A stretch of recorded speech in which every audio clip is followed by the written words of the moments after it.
We do have the media here. We appreciate the media coming, and our IT people are also taping it, and we're going to put this on our website. I want to recognize all the politicians for coming out today. We appreciate it. We have Philomena Tassi here, MP, Bob Bertina, we appreciate it. And who else do we have? Scotty. Oh, Scott. Sorry, Scott, I didn't see you there. And thanks. He's losing weight. Appreciate it. Up at the head table, you have Paul Miller here, MPP from Hamilton East Stony Creek. He's a co-presenter in this. And we have Bill Ferguson for President 8782. Appreciate it coming out. And Rob Newstead from 8782. He's the unit chair from the Pickling line. So before we kick it off today, we're going to let Rolf Gertzenberger's going to say a quick couple of things. I'm just going to deal with the weather. And my point is, yesterday I took a walk in this weather because I'm a pensioner now. And then it sort of hit me that I personally spent 30 years going to work in this weather. And some of you spent 40 years, you know. So it wasn't just like we were in there sweating in the open hearth. I see people from the coke ovens here. Certain areas, blast furnaces, were a lot worse than others. The first 10 years in the open hearth, we never even had air conditioning. And we only got air conditioning in the BOF because they had computers in the pulpits and they had to keep them cool, so we got to cool off there. So I just want to raise that because it makes it really outrageous what they're trying to do to us, because we spent 30, 40 years going in there and making steel, and then they say, oh, at the end, oh, well, now we want to take your benefits, and they did, and they, whatever they want to do to our pensions. And we're supposed to, I was just reading the Senate report from 2009, and in there, the reason they didn't change the bankruptcy law back then, when they said, oh, we got to change the bankruptcy law to put the pensioners first, was they said, oh, we have to balance the interests. And the interests we have to balance are of the workers and the pensioners, and the investors, the creditors, the hedge funds, the vultures. So, like, that's, my view, that's the crime that's being committed here, and I think at the end, that's what we want to bring out in this public inquiry, is how can that be a balance? Like, we're the ones going in there making all the steel. We're getting hurt. Like, I've seen guys here now I haven't seen in a long time. They're crippled. They're in wheelchairs. The one guy he's strong as a bull before. So now in your old age, when you need your benefits, you need all this, they're taking it away. And the mental anguish about what you could lose. So that for the politicians here and the media here who haven't got a clue what's going on in steel plants, and at the end you want to allow this, and we're supposed to balance that to some vultures out there who the last time they made 700% on their money, and that was perfectly all right with every politician in the country. And they now want to come back after us and get it. So in that sense, I really appreciate the initiative the local took to launch this, and the fight that they're putting up to oppose the rape that they're attacking us with. Thank you.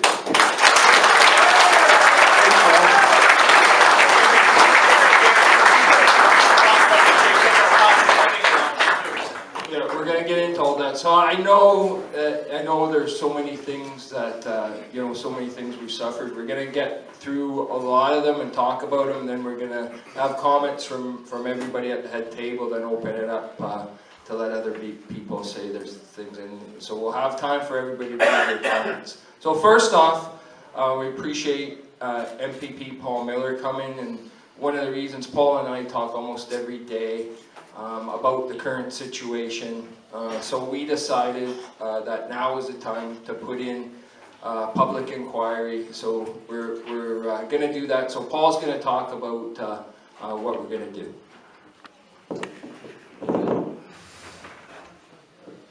Good afternoon, everyone. It's great to see so many people out on a hot July day, in spite of Mr. Ryder's comments. We're calling for a federal public inquiry into the CCAA process. I'd like to start off by saying that I've sat through the CCAA process once before in 2007, I wasn't impressed then, and I'm not impressed now. The Bankruptcy and Insolvency Act and the CCAA process are antiquated and tainted. They allow for legal exploitation of hardworking innocent people by corporate raiders. The only people that are benefiting from the process are lawyers and corporations. And believe me, believe me, the lawyers are really benefiting, creating small fortunes for themselves. The court proceedings are purposely made more complex to confuse and distract the average person. The CCAA process is far too long, involves unnecessary litigation, amendment upon amendment, delays, lawyer shell games, questionable decisions by judges, and all of this seems to favor the corporations. Will all these court proceedings go on for months, sometimes years? Who suffers the fallout? We do. It's the workers and their families who put their hearts and souls and sweat into these companies. An example of the corporate mischief was when Stelco was sold to the three hedge funds who put Rodney Mott in as CEO of Stelco to oversee the revamp and sale of Stelco to a buyer. When the hedge funds bought the undervalued Stelco for $165 million, then they shopped it around and got US Steel in the States to buy it for $1.2 billion. Mr. Mott, with his inside knowledge, bought with his own money 1 million shares in preferred shares at $5.50 a share. 18 months later, he sold the same shares for $38.50 a share and walked away personally with over $60 million. And all the time this was going on, he was after concessions from the workers, their families, their benefits, their salaries. It's outrageous. What did he know that the steelworkers didn't? Talk about a conflict of interest. That's the best one I've seen next to Bernie Madoff. Courts, lawyers, judges, the Ontario government, and the federal government had to know this was going on and did nothing. Disgraceful. Are there no laws in Canada to prohibit these kinds of unethical acts? I'm beginning to wonder. It's time to stop this profiteering on the backs of hardworking people of Canada. It's time for federal public inquiry into the CCAA process and the Bankruptcy and Insolvency Acts. When politicians and lawyers say there's nothing that they can do, that's a false statement. The federal government at any time can rewrite the legislation governing these two processes. They can stand up and do the right thing for the people they represent. Any contract of this magnitude that impacts the lives of so many people should be open and accountable to the parties involved. Not allowing people to speak about it, keeping the union out of certain discussions, private discussions going on, unacceptable. If you don't want to release it to the general public, that's one thing. But all the people, all the players, especially the unions, should be involved in every aspect that's going on. Every aspect. Nothing.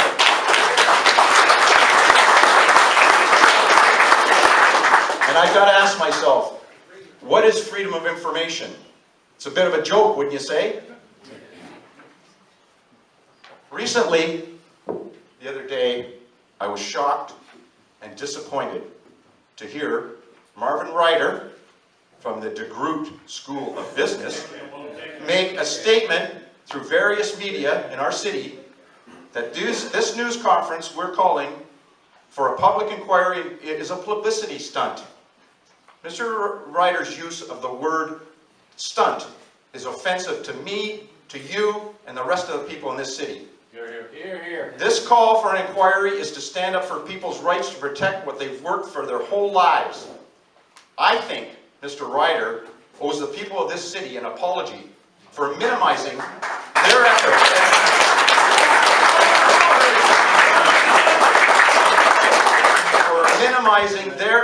To protect themselves from corporate greed. Stelco since 2003.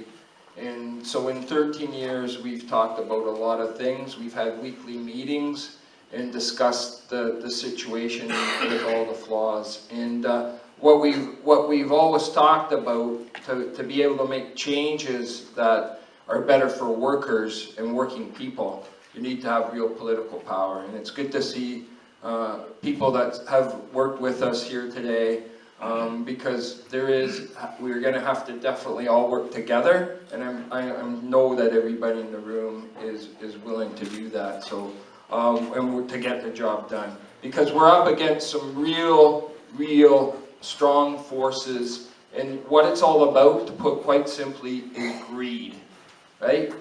Greed drives the CCAA, right? It's all about money. And my first comment is just, again, what Paul said about what we saw the last time we were in CCAA. The last time we were in CCAA, the 3 hedge funds came out and made $1.2 billion. That's $1.2 billion. And we actually opposed that, in the sense that we got up and we said, you know, like, this is ridiculous, right? That somebody be able to walk away after 18 months making $1.2 billion, right? And US Steel, as Paul said, paid $38.50 a share. And we said, you know, for our pension plan, that the US Steel shouldn't be able to get the 10-year exemption, right? And that they shouldn't get the cash sweep, if you remember the cash sweep, and the ability not to pay dividends, or the ability to pay dividends. And the judge, in about 20 seconds, said, no, that's not the case, we're not doing that, right? And, you know, that's the way it's going to go. That's because they bought the judge. Yeah, and we're dealing with the same judge again, the same kind of judges again, because they just agreed to whatever the monitor wants to do.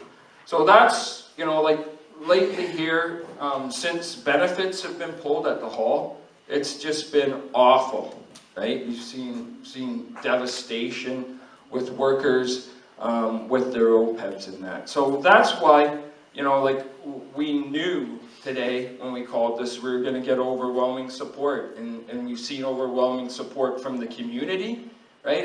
And when you see guys, and Harry sent me this, Harry Fitzpatrick sent me this, he said, you know, from Bill Kelly, and so when you get even Bill Kelly saying the entire US Steel fiasco is proof that there's need for reevaluation of the CCAA process, and we'll stay on top of the story, right? So when you even have him saying that, you know that we're doing something right, because Canada needs a steel industry.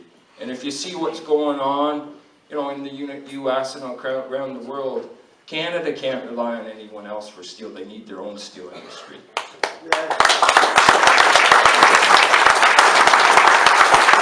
So right from the get-go, we came out in with, you know, to try to keep things a little simpler. We come out with what our priorities were, that they were jobs, pension, and OPEBs, right? And we wanted whoever, you know, got the company to live up to those, because we've earned them, right? And like I said, since the last hedge fund walked away with $1.2 billion, we didn't want another hedge fund to own us, right? We thought that was like pretty logical, right? And then, you know, we even seemed to get some buy-in from that. But then there seemed to be a lot of push, you know, that all of a sudden there should be a hedge fund owning us, right? So what we can't figure out, and where we see the real scheming and scamming going on, is with the bidders, and you know, it's been reported in the media, so I'm not telling you anything confidential, that the best bidder is a steel company, right? And we know who the best bidder is here, it's Essar, right? And they're the ones that right now meet our demands of jobs, pension, and OPEBs, are not our demands, or what we work so hard for, and for the future, right? And they meet that, and they've talked about things that matter to us, like making steel in Hamilton, right? Where none of the hedge funds want to do that. They've talked about, you know, we've talked about there's a big portion of the Hamilton lands that don't get used now. There's 75% of the lands. We talked about ports, what the port is going to do in Hamilton. And Essar has experience in that. And believe it or not, some people might not realize this that have been retired for a while, we're down to 540 jobs in the plant in Hamilton, right? That was the size of the department when a lot of you worked in the plant. 540, we had bigger departments in that. And carrying, like having 9,000 pensioners, that creates, you know, like a lot of issues in that, right? So there's a lot of room for jobs, right? So one of the things, in what we really can't believe, and you've seen, and you might have seen, and if you hadn't seen it, there's a media release coming out from SR Global, and it came out 2 days ago, July 12th, and they talk about what their priorities are. And, you know, granted, it is an employer, and when they're trying to buy the place, you know, they're going to say, you know, the right things, but the other groups haven't said any of the right things, right? So they're the only ones saying the right things, not, you know, if there was somebody else that was saying something better, then we'd look at them too. So they've talked about, and I'm just quoting from the press release, and it's in the package that I created. If you might not have got a package, but it's right in the front. So it talks about, under the agreement, this is what they're doing at Algoma, right? They're talking about all employer liabilities under Algoma's defined benefit registered pension plan, they'll assume, and the other, like the benefits, what we call OPEBs. So Ontario Steel will also continue the current OPEB coverage for both active and retired members. The agreement assumes total purchase price for Algoma of approximately $900 million. So what I'm reading from this isn't like top secret, it's public information. They also agreed to pay out all outstanding taxes to the city of Sault Ste. Marie, and they talked about taking all the environmental liabilities at the Soo, which we were told was an issue at the start, so they're talking about taking that, right? And they also say, to date, the restructuring process at both Algoma and US Steel Canada have lacked clarity and transparency and have not served the best interest of the people. The outcome of US Steel Canada and Algoma will affect the lives of tens of thousands of Ontarians, current workers, retirees, their family, and the community as a whole. They deserve a fair and competitive process that the outcome serves the best interest of all stakeholders, not a select few. Right? So that's some of the things. You can read the rest of the stuff yourself. So, like I said, not, you know, like it's not that we haven't had different issues with certain employers, but these are by far way better than any of the hedge funds that are involved. So now, if you don't think that's enough, then now the judge has actually said to us, right, you can't meet with SR. Right? So we were supposed to have a meeting today, and the judge said no. Actually, the monitor told us no, you can't meet with them. Can you believe that audacity of that? What was the reason for that? Because they're not part of the CISP, right? So it's the process. So that's why we're here today, and it fits right in with us calling for a public inquiry. There will probably, just for me saying that particular thing, there'll probably be backlash from that. But that's how jaded the process is. It's just shameful, right? And it's totally unbelievable. US Steel doesn't want it. So again, I kind of mentioned some of the problems we've been having with the OPEBs. That's one of our priorities. Right from the get-go, for people that have come to the meetings every week, they've said that, I said that's been on the agenda to try to curb OPEBs. The reason why they're important and everybody's here is because you worked your whole life to get OPEBs and benefits, right? And that's part of what you deserve. They're deferred wages. So I was talking to someone earlier today, a retired member, and they said, wasn't that like costed when you negotiated, like part of the package? Like maybe we earned like $20 an hour at that time, but we made more than that in the costing of our package. And he's absolutely right. And you know, we've been talking about costing a package. That's costed in. So that's supposed to be already paid for. So that's stolen off of them. Right? So, you know, us want the current workers to take wage cuts. What about the bonuses? Sickening. What about the Sickening. bonuses that they Now, the salary group got bonuses, which we don't oppose, because if they can pay that, then they can pay OPEBs, right? If they can pay that, they can pay OPEBs like they should, and then there's no need for the workers to take tax, right? And if that's not enough, the lawyers in the CCAA are making the same as OPEB's cost. So if they get away with this process, the lawyers cost $3.5 million a month, and the OPEBs are a wash, right? So if you didn't have the lawyers, you could have paid for the OPEBs. So where's the problem? We've repeatedly, and Bill and Rob, I'm sure will back me up on this, we've repeatedly asked to have the OPEBs reinstated, and we get nothing but the runaround, right? And we can't do it. If we could stand up in court in front of the judge, we would do that, right? We would do that ourselves, but we're not allowed. It'd have to be a lawyer to do that. And I got a couple more things. I know I don't want to take too long. I just want to touch on the other thing. In CCAA, workers have no rights.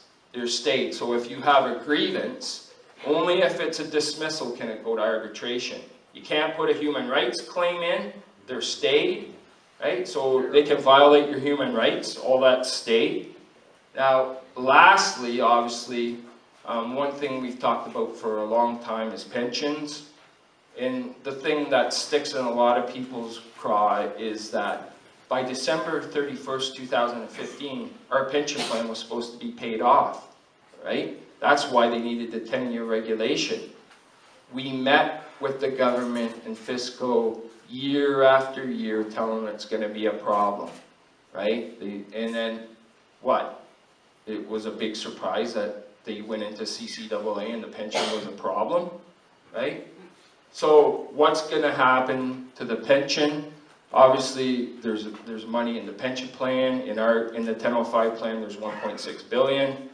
Obviously, we still want it funded. Right? And if anything happens on a plan of arrangement, then there needs to be talk about a vote of the pensioners, right? So that has to be all addressed. So I'll just conclude and pass it over to Bill by saying we must have a public inquiry. That's why we're here today. And you can see the sign behind us, what we've called CCAA is legalized theft. We must look into that, and we must press to make sure that this happens. Thanks for coming out today. And I'm going to pass it over to our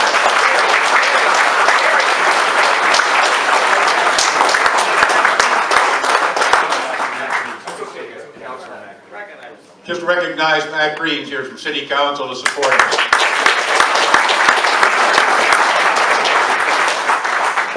When we sit back and we look at this process is over 80 years old. Now, developed during the 30s, during the Great Depression. Now, when you look at how that's applied in modern terms, we all worked our whole lives in this mill in order to get a pension. We worked our whole lives in this mill to get a pension. That money was supposed to be put away as a deferred wage to go to each and every one of you when you retired. We got in front of this court and the court said we were unsecured. We are an unsecured debt in the eyes of the law. U.S. Steel went to court and said, we have $122 million that you owe us. We have a total of $2.2 billion that you owe us. But the 122, that's secured debt. We want it. So what was the difference? The difference was because U.S. Steel said it was secured debt. That's it. They said it was secured debt, and they demanded payment on their secured debt because they said so. And the system said that was okay. Shame. Sucks. The company votes itself, 2% raise, sticks the money in their pocket, takes Kirk, sticks that in their pocket, and tells us that we can't have our retirement benefits? What the hell is that?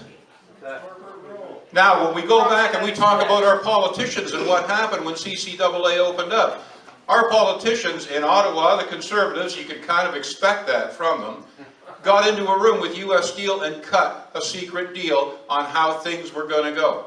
A secret deal. Through our taxes, and everybody in this room has paid enough damn taxes in their lives. We employed them to do that. We paid for them their time to do that. And they went in and they cut a secret deal.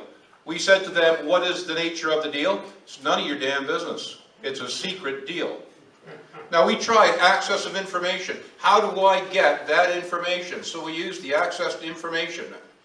We got back a 36-page document that was blacked out like it was the Cold War. All we had was what they gave to the paper, and that was the press release saying that they had a secret deal. So we have a court system right now that is saying to us they want to choose who is going to be the successor here. They're going to choose whether or not we get our pension, and they're going to use that available cash to bankroll somebody else. And our politicians are complicit in it. They're part of it. They see us as a cash cow to be able to operate like this and to disenfranchise us. And we're paying our tax money to these people to do this? They have to be a change in the law. The law has to be recognized that we are the secured debt. We were the ones who put our lifeblood into that. Ralph started off the meeting by saying that you went into the mill, you made steel on your life, and you had a contractual promise that you would receive your pension and your benefits when you retired. Irrevocable. The court seems to think that they can take that away anytime they want. Where is the justice in that? We have to revisit the Investment Canada Act and the CCAA Act. They got to be brought into the 20th century, and accountability through our politicians and through our courts, because at the end of the day, aren't they supposed to be responsible to us?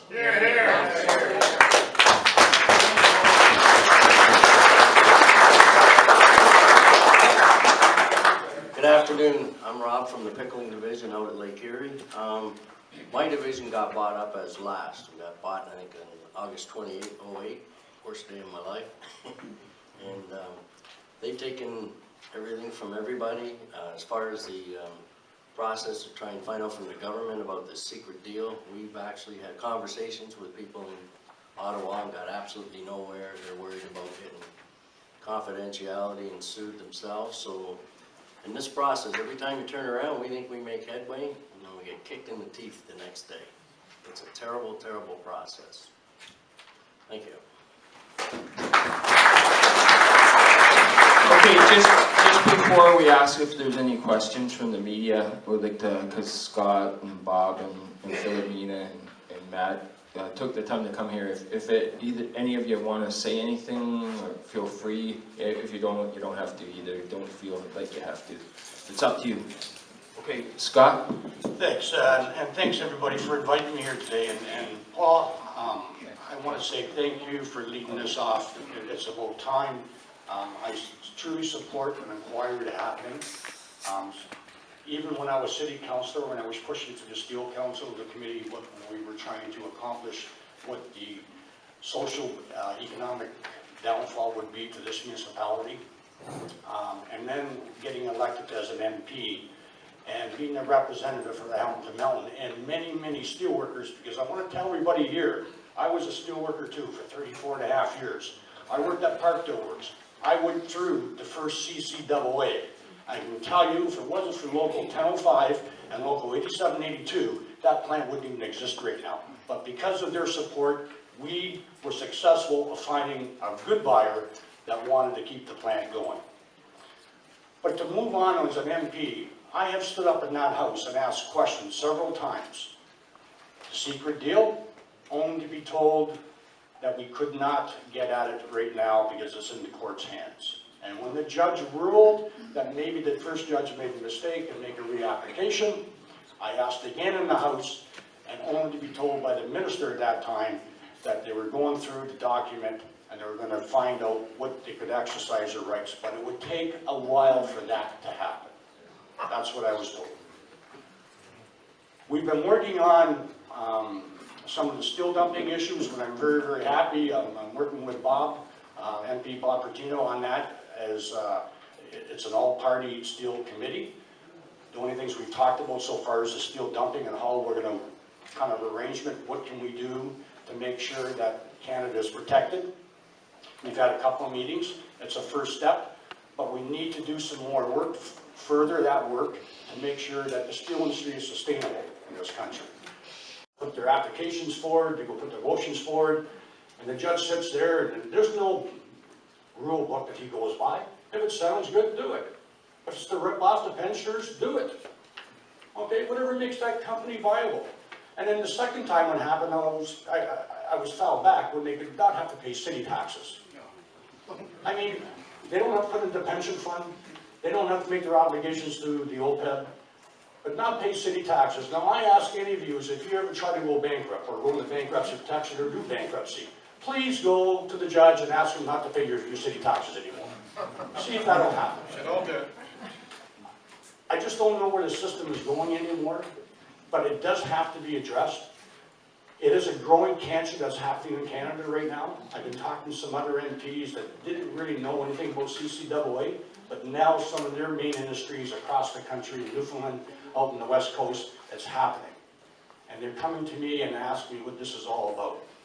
So there is a little concern out there. I'm asking and requesting, I know we have some other great MPs in this room, okay, let's forget our political stripes here. You're here, brother. Let's work together and we will put that to the city manager, our school workers, and the people of Canada. Thank you.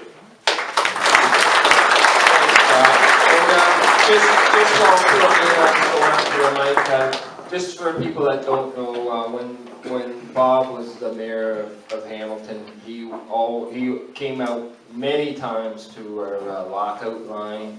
When we were holding up the bridge, he came out there with his wife, and we certainly appreciate all that support he's given us in the past. And then Philomena, we've met with Philomena a couple of times, myself and some members, and she's taken a lot of time to speak with us, and we appreciate that. So Gary, Go ahead. thank you for the invitation to be here today. For those that don't know, because I'm new as an MP, I'm the member for Hamilton West, Ancaster, Dundas, and excuse my back, but I'll address my comments and questions to you at the front there. Gary, before I begin with my response, I'd like to ask, when you advised that the monitor said that you couldn't meet with SR, was there a regulation or a provision that allowed the monitor to say that to you? What the reason was because they were, I think part of the reason was that they said that ESSER was out of the CIS process, like the sales process, so that was one of the reasons we couldn't meet with them. Yeah. But did he clarify as to whether that's in any regulation or legislation with respect to CCAA as to whether that's... So here's the problem. We with this stuff is we never hear it directly because it always comes through like the lawyers to us. Yeah. So yeah, we didn't hear anything. That's what was told to us. Okay. So like it would be, you know, like honestly, like to try to say we couldn't meet them at all, like if you were out in the street, I think that would be pretty tough. Yeah. That would be a pretty tough sell, but that's what they tried to say. Okay. Thank you. Thanks. Thank you very much. Okay, so for those of you that don't know me, I just want to, I apologize for this, but I think you just need a little bit of background on who I am and what my background is. I'm actually a daughter of a steel worker. My father worked at Dofasco all his life. I saw the hard work that he put in to his work as a millwright. He worked very hard to put me through school, as the rest of my family. Everyone in my family worked in steel, including my mother. And I was able to get a law degree. So I'm actually, I have a law degree in that, I think, because of my father's hard work and dedication. So I'm familiar with what hard work is all about, and I have had the pleasure when I worked at Dofasco as a summer student to get to meet steel workers and to know how absolutely fantastic steel workers are. I was surrounded by men. It was just where I was in the coil yard, and I have to say that my stories and the community that was formed with just in a summer position was absolutely fantastic. So I want to start with that. Secondly, Gary, I want to pick up with what you said and what Scott said. Bob and I are here today because we care and because we want resolution for this. I'm a lifelong Hamiltonian.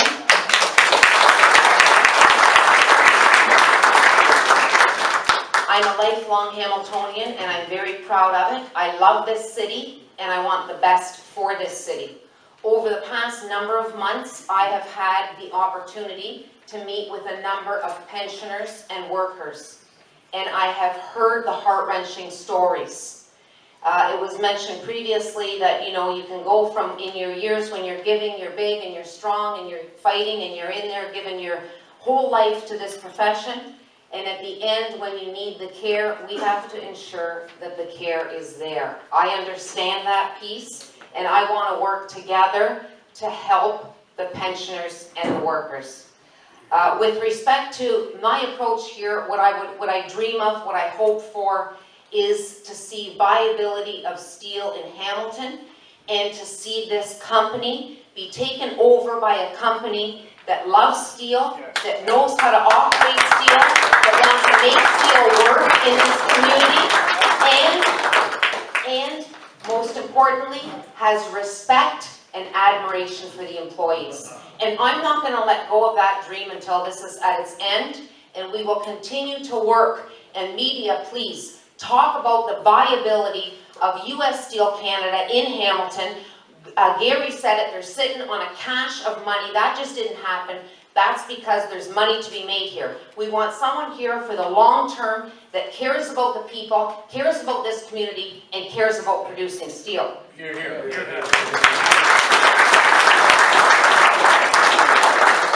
Over the past while, I don't want to take up too much time with the mic, but over the past while, I have heard concerns expressed about the CCAA process. I've actually asked Gary to come and witness it firsthand. I know results in the past haven't been great. I'm a person that likes to actually see and feel and be a part of. So I have asked to attend at the hearings when they come back. And I know that, you know, fairness and balance, what I'm hearing is that the CCAA process doesn't do that. It's more driven by creditor protection, and not always, that is not always in, and is clearly not in the best interest of the company, the employees, and the community. So those are things that I have heard. With respect to opening up the secret deal, I want to say that we are actually on record as saying we want it opened.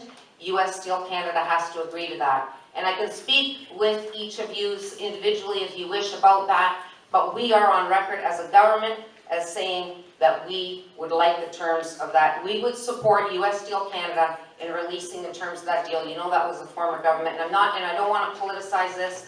What I want to do is I want to help the employees and the pensioners get the best possible, and I think that's in the viability of this company, and we all work together throughout the process, and that's my commitment to you. Thank you.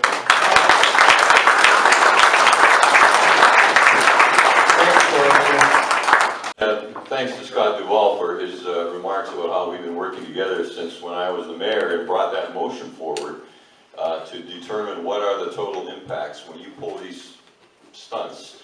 I'll use this word stunts this time, such as CCAA, and what happens to a city, which includes all of its people, of course.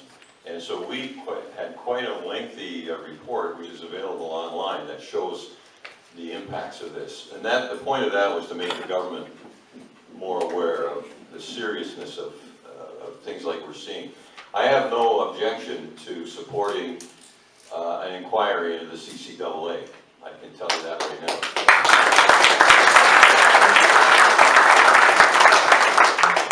I would say though, as soon as you start an inquiry, now you're looking at 1, 2, 3 years. So we always have to bear in mind the immediate needs and the hardship cases of the people who are suffering. Pensions, I know, are full so far, and we're worried about what's going to happen in the future. But the benefits is a real problem, and I've spoken to 2 steel workers this morning in preparation for this meeting, and it's pretty onerous, especially when, as one of them said, we never realized how good our benefits package was until it was taken away from us. And that's a real slap in the face. I want to just briefly talk about another approach, and I think this might go along with Rolf's idea, because we often talk about, why don't we just nationalize, take it over and run it, which is a pretty difficult thing to talk about. But when they closed that brewery, Labatt's, Scott was there with me, I tried to get the government, Tony Clement, to stop Labatt's from destroying the production facility. And, well, we can't do anything about that. And so 135 guys who know how to make beer and make it profitably lost their livelihoods. So I just wonder, in this case, suppose the government, because we're giving loans and we're giving grants to production facilities, suppose we take some part ownership in the actual machinery that is working, and a company, so there's some liability that's off of their backs, makes a profitability, a sustainability scenario more likely, because everybody knows these guys aren't coming here because they're great guys, they want to help out the pensions. They want to put money in their own pocket. That's all they want to do. But what we should be able to do as a government is stop companies from destroying, and that's what US Steel seems to want to do, is just get rid of our Hamilton operation. I just wonder if there's an approach like that, since we're giving grants and we're giving loans, that we take some ownership of the actual production facilities to stop companies from other countries or even our own country from putting our workers out of work. So those are my comments for now. Thank you. It was February of 2014, just shortly after I announced my candidacy for Ward 3 City Councillor, that this was my first stop. I came into this hall to listen and to learn from the lived experiences from all of you in the situation that you were in then. I've been here every step along the way. I'm here today, and I've heard a lot of talk about not being political. Is it okay if I get a little bit political? I'm a nonpartisan, so I'm going to call it like it is. What that Conservative government did to you in this city should be considered treason. Hear, hear. The public sector, and they won't stop until they erode workers' rights in this country so they can take their money and go offshore and hide it in their accounts and continue on with the Ponzi scheme that we've been faced with. So just know this, whether it's a punk concert underneath the bridge protesting manna, whether it's a press conference here, whether it's shutting down a bridge, whether it's getting arrested in solidarity, I'll continue to stand with you. Thank you, sisters and brothers.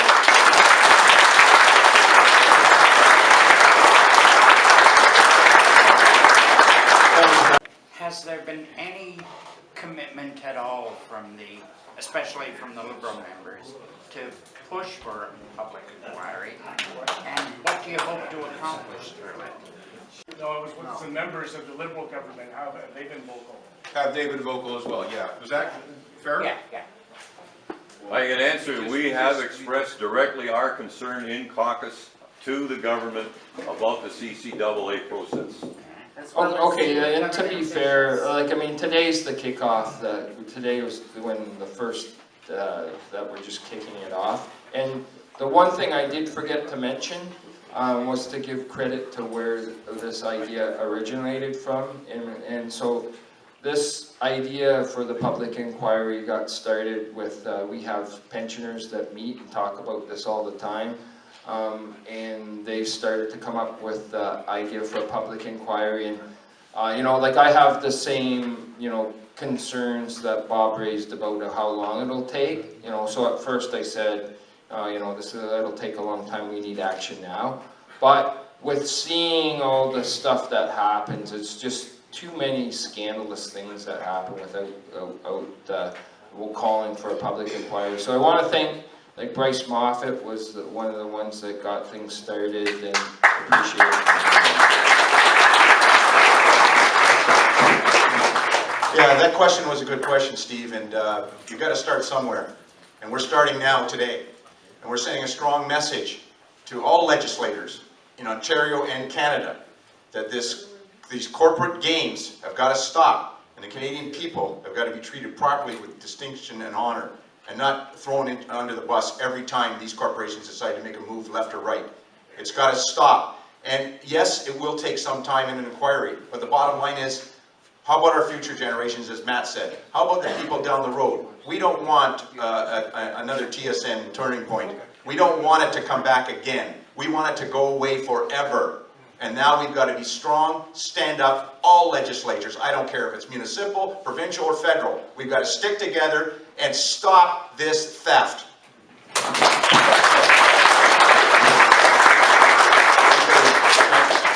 another okay, go ahead. I'll try another one. The idea of changing legislation to put workers ahead of so we can hear you. Okay, so the idea of changing legislation to put workers first, go ahead. Yeah, has been around for at least 50 years. Has been but around for at least nothing 50 ever years, happens. but nothing ever happens. What's different this time? Well, that's what's different this time. So that's a good question. So the issue is, you know, hopefully, like we said, we've been talking about this for the last 12 years about CCAA. So I think if we don't try, right, nothing will ever happen, and it's incumbent on us to keep pushing to ensure that we do get some change. And I think you've heard the commitment today, you know, you know, from everyone here, that we want to try to work together to make change, because I think in the world you're seeing a lot of unrest, you know, coming up all over the world, where I think we need to make change to bring workers, to help workers, right? Yeah, and Steve, yeah, it may have been on the books and nothing's been done for 50 years. And that's why we went to war, Steve, to change things, to stop this type of stuff. And if you don't fight it and you don't do something about it, nothing is going to change. So what we need is no partisan politics. We need all the politicians to stick together and get this done, because it's for the benefit and the betterment of the Canadian worker and Canadian people as general. So the bottom line is, you can put a time limit on anything, Steve, and say, well, it didn't happen 30 years, it didn't happen 100 years ago. Well, it should happen, and it should happen soon, as ASAP as we can get this done. And from the commitment I heard today from our federal members, it sounds like they want it to happen too. What, they've got to convince their colleagues, they've got to convince the people in Ottawa, and the people of this country have got to hold these people accountable. They got to stop voting for people that don't do what they want them to do. Bottom line.